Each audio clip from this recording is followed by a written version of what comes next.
నమస్కారం. ఎస్ఎన్ఎస్కి స్వాగతం. శ్రీశైల మహాక్షేత్రంలో అక్టోబర్ 3 నుండి 12వ తేదీ వరకు దసరా మహోత్సవాలు జరగనున్నాయి.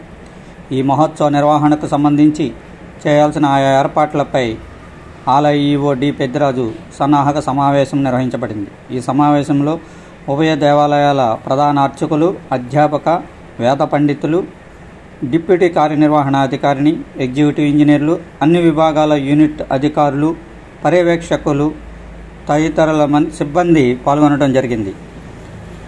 ఈ సమావేశంలో ఉత్సవాల్లో శ్రీ స్వామి అమ్మవార్లకు జరిపించాల్సిన ఆయా కైంకర్యాలు, శ్రీ స్వామి అమ్మవార్లకు వాహన సేవలు, శ్రీ అమ్మవారికి నవదుర్గ అలంకరణలు, విజయదశమి రోజున సమీపూజ, తెప్పోత్సవం, భక్తులకు కల్పించాల్సిన సౌకర్యాలు, వాహనాల పార్కింగ్, క్యూలైన్ల క్రమబద్ధీకరణ, దర్శనం ఏర్పాట్లు, భక్తులకు అన్నప్రసాద వితరణ, సాంస్కృతిక కార్యక్రమాల ఏర్పాటు మొదలైన అంశాలను కూలంకషంగా చర్చించబడటం జరిగింది.